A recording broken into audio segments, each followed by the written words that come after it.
Que ce soit en agriculture ou en élevage, il est presque impossible pour toi de lancer ton activité agricole sans passer obligatoirement par le financement. Ça peut provenir de toi-même comme ça peut provenir d'une aide extérieure. Dans cette vidéo, nous allons voir 5 façons d'obtenir un financement pour lancer efficacement ton projet agricole. C'est parti.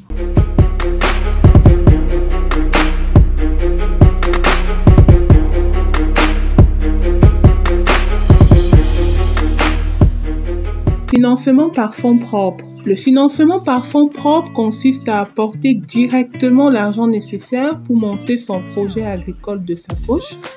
Cette méthode est surtout efficace si tu possèdes déjà un capital économique assez important et que investir avec ton propre argent n'est pas un problème pour toi.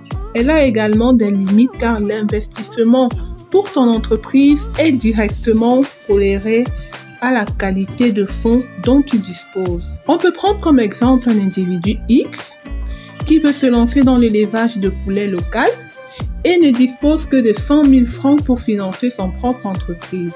Et donc, de ce fait, le capital de son entreprise sera plafonné à effectivement 100 000 francs. Prêt bancaire. C'est une technique de finance qui consiste à demander de l'argent à ta banque sous forme d'un prêt que tu rembourseras par la suite avec des intérêts plus ou moins élevés dans le but de financer ton projet agricole. De nos jours, la plupart des banques sont très réticentes à octroyer un prêt pour financer un projet agricole, à part si tu possèdes un capital solide pouvant amortir ton prêt en cas de perte. Ce qu'il est préférable de faire, c'est de te tourner vers des microfinances spécialisées qui ont la particularité d'octroyer des prêts dans le domaine de l'informel. Ce qui bloque encore la plupart des banques traditionnelles, c'est le fait que tu ne puisses pas rembourser cet argent, mais cela peut également dépendre d'autres facteurs tels que des revenus fixes et réguliers, un taux d'endettement faible, l'âge, etc. La plupart du temps, un projet agricole de grande envergure ne peut être financé à lui seul par un prêt à la banque, car la somme est tellement élevée que le soumissionnaire préfère plutôt demander directement de l'aide à l'État. Car les bénéfices engendrés sont le plus souvent à long terme.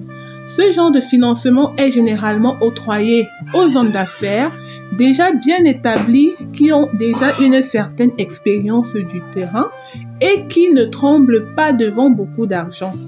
C'est la raison pour laquelle ce genre de financement est octroyé à un nombre limité de personnes. Il peut également arriver que l'État lui-même propose des financements agricoles.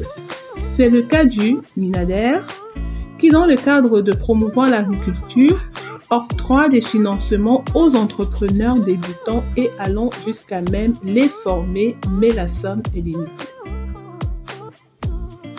En droit camerounais, un groupe d'initiative commune, OUJIC, est une organisation autonome et privée, créée librement, qui appartient à ses membres et est administrée, financée et contrôlée par ces derniers. Les coopératives se basent sur le même principe, mais à la seule différence que ceux-ci doivent obligatoirement exercer dans le domaine pour un intérêt commun.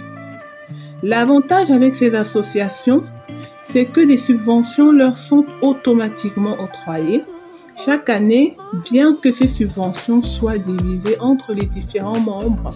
Tu auras tout de même la certitude ou l'opportunité de pouvoir faire évoluer ton business à condition d'être patient. Il s'agit d'une réunion de personnes de métiers divers qui ont mis en commun leur argent dans un but économique. La plupart des tontines ont un système de fonctionnement similaire. En effet, chaque intervalle de temps, une certaine somme d'argent est cotisée pour l'octroyer à une personne de la tontine. Cet argent lui servira dans un but personnel et la personne en question remboursera à son tour en cotisant pour les autres membres qui ont cotisé pour lui. Ça, c'est le système de base.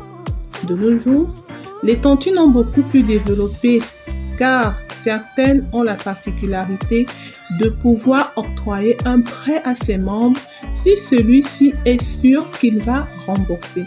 Tu vois où je veux en venir?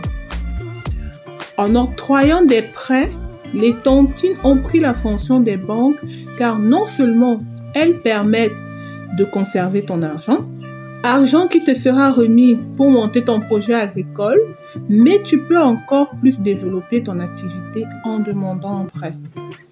Un système très ingénieux pensé par des gens qui ne préfèrent pas faire appel à des institutions bancaires ou tout simplement qui n'en ont pas la possibilité.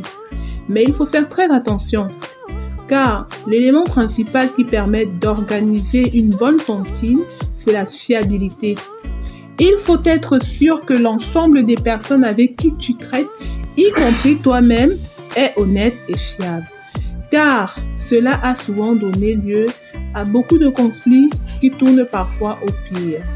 En somme, il existe différentes manières d'obtenir le financement pour lancer ton projet agricole. Pas seulement les 5 que je viens de te citer, on peut également avoir le prêt d'un proche ou bien le financement participatif ou crowdfunding comme les anglophones aiment bien l'appeler.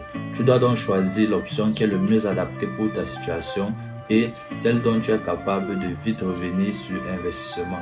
J'espère que cette vidéo t'a plu. Dis-moi ce que tu en penses dans les commentaires. C'était Darius de la chaîne Agribert et je te dis à la prochaine.